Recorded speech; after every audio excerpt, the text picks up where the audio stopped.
Hari ketiga baca Alkitab untuk Mama. Lanjut ya, Mak. Matius 4 ayat 1. Pencobaan di padang gurun. Maka Yesus dibawa oleh Roh ke padang gurun untuk dicobai iblis. Dan setelah berpuasa 40 hari dan 40 malam, akhirnya laparlah Yesus. Lalu datanglah si pencoba itu dan berkata kepadanya, "Jika engkau anak Allah, perintahkanlah supaya batu-batu ini menjadi roti."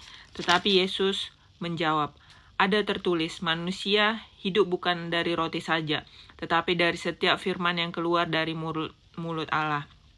Kemudian iblis membawanya ke kota suci dan menempatkan dia di bumbungan bait Allah. Lalu berkata kepadanya, "Jika engkau anak Allah, jatuhkanlah dirimu ke bawah, sebab ada tertulis, mengenai engkau, ia akan memerintahkan malaikat-malaikatnya dan mereka akan menatang engkau di atas tangannya supaya kakimu jangan terantuk kepada batu." Yesus berkata kepadanya, Yesus berkata kepadanya, "Ada pula tertulis, janganlah engkau mencobai Tuhan Allahmu." Dan iblis membawanya pula ke atas gunung yang sangat tinggi dan memperlihatkan kepadanya semua kerajaan dunia dengan kemegahannya. Dan berkata kepadanya, "Semuanya itu akan kuberikan kepadamu jika engkau sujud menyembah aku." Maka berkatalah Yesus kepadanya, "Enyalah iblis, sebab ada tertulis, engkau harus menyembah Tuhan Allahmu dan hanya kepada Dia sajalah engkau berbakti." Lalu iblis meninggalkan dia dan lihatlah malaikat-malaikat datang melayani Yesus. Jadi kan, Mak, di sini dibilang untuk dicobai iblis. Jadi Mama jangan pernah bilang bahwasannya cobaan hidup Mama berat. Itu bukan cobaan hidup. Kita bukan Tuhan Yesus yang sanggup dicobai. Hanya Tuhan Yesus yang sanggup dicobai. Bilang aja itu tantangan hidup. Nah, ada dibilang juga di sini, manusia hidup bukan dari roti saja, tetapi dari setiap firman yang keluar dari mulut Allah. Istilahnya, Mak, makan iya perlu makan, tapi kita harus membaca Alkitab juga gitu. Jangan cuman makan, hidup gitu, tapi nggak pernah baca Alkitab. Oke? Masih ada waktunya. Kita lanjutkan. Yesus tampil di Galilea.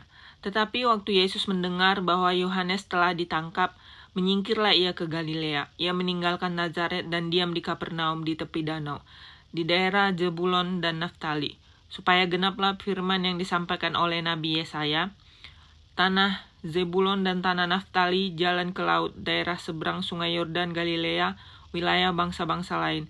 Bangsa yang diam dalam kegelapan telah melihat terang yang besar, dan bagi mereka yang diam di negeri yang dinaungi maut telah terbit terang." Sejak waktu itu Yesus memberitakan, "Bertobatlah, sebab kerajaan surga sudah dekat."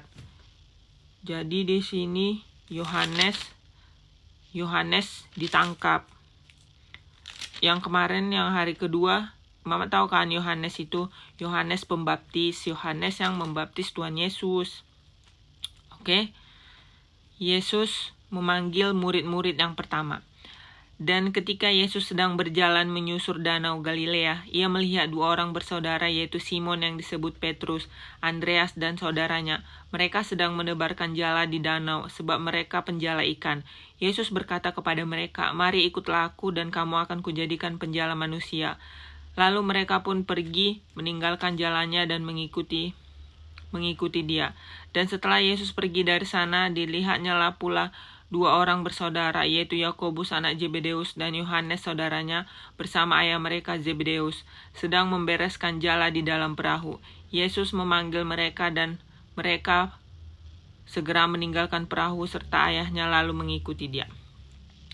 Yesus memanggil murid-murid yang pertama. Mama tahu kan murid-murid Tuhan Yesus itu ada 12. Nah, ada Simon, Petrus, Yohanes. Kok lupa aku ya, Mak? Simon, Petrus. Yalah, nanti ku catat lagi ya. Lanjut. Yesus mengajar dan menyembuhkan banyak orang. Yesus pun berkeliling di seluruh Galilea. Ia mengajar dalam rumah-rumah ibadat dan memberitakan Injil kerajaan Allah serta melenyapkan segala penyakit dan kelemahan di antara bangsa itu.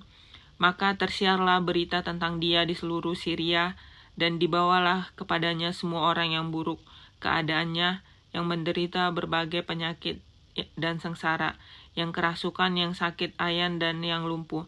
Lalu Yesus menyembuhkan mereka. Maka orang banyak berbondong-bondong mengikuti dia. Mereka datang dari Galilea dan dari Dekapolis, dari Yerusalem dan dari Yudea dan dari seberang Yordan. Oke, sampai di situ. Besok kita lanjut lagi. Tuhan Yesus, terima kasih aku dan mamaku malam ini masih boleh mendengarkan firman Tuhan. Jadikanlah firman ini bertumbuh, berakar, dan berbuah dalam hidup kami. Terima kasih Tuhan Yesus. We love you. Amin. Oke. Besok kita lanjut lagi ya, Mak. Aku mau tidur, besok aku kerja. Bye. Shalom.